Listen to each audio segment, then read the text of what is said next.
अस्सलाम वालेकुम, मैं हूँ लीना आबिद और आज हम बात करेंगे वीकली मार्केट परफॉर्मेंस पर। हमारे साथ हैं Ali Najeeb, deputy head of trading. अस्सलाम वालेकुम। वालेकुम सलाम। जी, फ्राइडे को जो डिक्लाइन देखा गया मार्केट में, उसकी क्या रीज़न थी? देखिए, फ्राइडे को मार्केट में जो डिक्लाइन देखा गया उसकी दो तीन वजूहात थी। पहली वजह जो थी वो ये थी कि जब फ्राइडे को मार्केट ओपन हुई तो मार्केट में एक न्यूज़ आई थी जिसको बिजनेस रिकॉर्डर ने कवर किया था, और उस न्यूज़ में ये था कि जो बैरिक गोल्ड है वो रिव्यू कर रहे हैं अपना जो बलूचिस्तान में इनका रेकोर्ड एक पे स्टेक है because of deteriorating situation in Balochistan as far as security goes. तो उसकी वजह से एक नेगेटिविटी मार्केट में इन द मॉर्निंग ही देखी गई, और जिसकी वजह से सारे एनर्जी सेक्टर स्टॉक, खास तौर पे वो स्टॉक्स जिनमें माइनिंग और आपका एक्सप्लोरेशन का एक्सपोजर है, वो सारे जो है वो डिक्लाइन के साथ ही ओपन हुए। तो हमने देखा कि फ्राइडे मार्केट जो है वो 1500 पॉइंट जो है वो नेगेटिव ही ओपन हुई थी।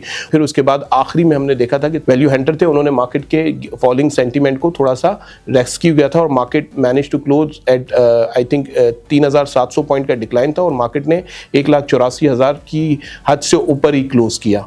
इस हफ्ते के मेजर इवेंट्स क्या थे? इस हफ्ते जो पहला हमने इवेंट देखा वो एफबीआर की टैक्स कलेक्शन के नंबर थे, जिसमें हमने देखा कि एफबीआर ने ओवर 1 ट्रिलियन का टैक्स कलेक्शन रिपोर्ट किया in the month of January, which was higher 16% year on year.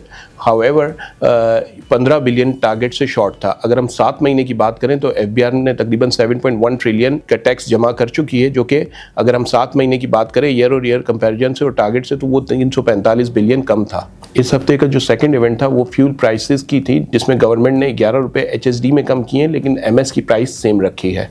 Third event जो था वो सीपीआई का नंबर था, which was clocked in at 5.8%, mostly inline ही था मार्केट की एक्सपेक्टेशन से। लेकिन अगर हम सीपीआई की बात करें तो गोइंग फॉरवर्ड सीपीआई का नंबर जो है वो थोड़ा सा इंक्रीज होगा, बिकॉज आगे रमज़ान का महीना भी आ रहा है। तो रमज़ान में यूजुअली हमने देखा है कि इन्फ्लेशन और सीपीआई बास्केट में इंक्रीज आता है, तो लगता है ऐसा ही है कि अगले जो भी जो मंथ्स हैं उसमें सीपीआई जो है वो थोड़ा सा इंक्रीज होगा गोइंग फॉरवर्ड, और हम ये देख रहे हैं कि सीपीआई जो है वो जून के बाद जो है वो थोड़ा सॉफ्टन होना शुरू हो जाएगा। इस हफ्ते ट्रेड डेफिसिट के भी नंबर आए थे, जिसमें हमने ये देखा था कि पाकिस्तान का ट्रेड डेफिसिट जो जनवरी के महीने का था वो 2.7 बिलियन आया है, जो कि थोड़ा सा डिक्लाइन आया है पिछले महीने से। और इसमें जो सबसे बड़ा कंट्रीब्यूशन है वो ये है कि हमारी एक्सपोर्ट जो है वो एवर हाईएस्ट आई है ओवर $3 बिलियन की, और साथ साथ इंपोर्ट का नंबर $5.7 बिलियन का आया है। इसके साथ साथ हमने ये भी देखा था कि इस हफ्ते टी बिल ऑक्शन भी हुआ था, जो कि स्टेट बैंक ने कंडक्ट किया था, और उसमें हमने देखा था कि यील्ड जो है वो सारी बनी है अक्रॉस 29 to 38 बेसिस पॉइंट। और उसकी रीज़न ये थी कि लास्ट एसबीपी मॉनेटरी पॉलिसी में स्ट्रीट वाज एक्सपेक्टिंग कि there was a cut between 50 to 100 basis point, लेकिन सरप्राइजिंगली स्टेट बैंक ने कट नहीं किया और वेट एंड वॉच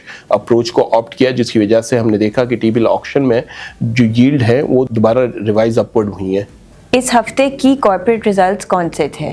इस हफ्ते 2 की कॉर्पोरेट रिजल्ट थे। एक तो इंटरलूप का था, जिसमें इंटरलूप ने जो है 4.47 रुपए का ईपीएस अनाउंस किया इन इट्स सेकंड क्वार्टर, और उसके साथ 2 रुपए का डिविडेंड भी दिया। अगर हम बात करें कि रिजल्ट में कोई सरप्राइज था तो 1 बिलियन की अदर इनकम जो थी वो सरप्राइज, और इसका result better than market expectation था। सेकेंडली, इस हफ्ते हमने एमसीबी का रिजल्ट भी देखा, जो कि इन्होंने एनुअल रिजल्ट अनाउंस किया था, जिसमें इन्होंने ईपीएस अनाउंस की थी 49.29 की, और उसके साथ साथ उन्होंने 9 रुपये डिविडेंड भी अनाउंस किया था। Result was in line with market expectation, और इसमें थोड़ा सा डिक्लाइन था अगर हम ईयर ऑन ईयर कंपैरिजन करें। उसकी वजह निम में कंप्रेशन था, बिकॉज कि आपके जब इंटरेस्ट रेट कम होते हैं, we are living in a monetary easing, इसकी वजह से थोड़ा सा इनकी अर्निंग में डिक्लाइन आया था।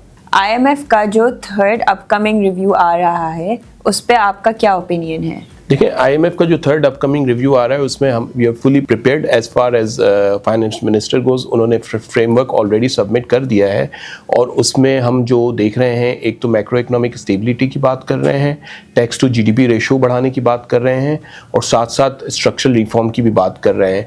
और ये आईएमएफ ड्रिवन स्ट्रैटेजी, इसमें कोई आईएमएफ का इतना प्रेशर नहीं है। आईएमएफ तो ये चाह रहा है कि सारी चीज़ें हम करें, और क्रेडिट गोज टू गवर्नमेंट, वो ये सारी चीज़ें कर भी रही है, जिसकी वजह से हम देख रहे हैं कि कंसिस्टेंट बेसिस पे मैक्रोज जो है वो इम्प्रूव भी हो रहे हैं। तो मुझे ऐसा लगता है कि थर्ड रिव्यू भी हम सक्सेसफुली जो है वो कंप्लीट कर लेंगे, और आई थिंक अगर ये सक्सेसफुली कंप्लीट हो जाता है, जिसके बहुत ज़्यादा चांसेस हैं और मार्केट ये एक्सपेक्ट भी कर रही है, तो that will be a major achievement for FY26 as far as recent macro economics improvement goes. Next week का मार्केट आउटलुक आपको क्या लग रहा है? देखिए, मार्केट में जो फ्राइडे का सेशन था वो काफ़ी नेगेटिव था, और उसकी रीजंस भी थी because of law and order situation, चीज़ें जो है वो on the law and order front ख़राब हो रही थी, तो उसकी वजह से मार्केट ने डिक्लाइन भी शो किया था। तो गोइंग फॉरवर्ड लगता है ऐसा ही है कि मार्केट कंसोलिडेट करेगी अराउंड 180 टू 190 के।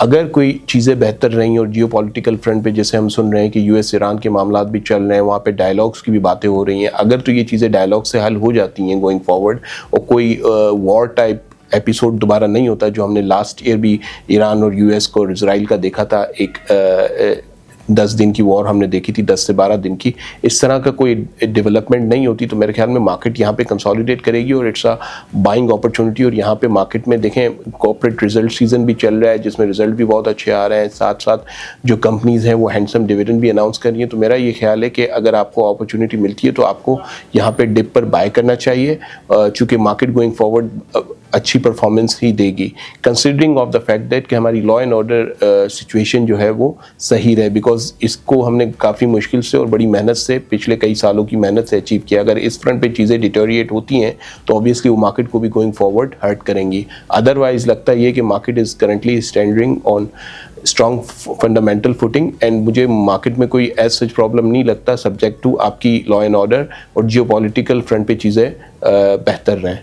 That's all from this week. Thank you.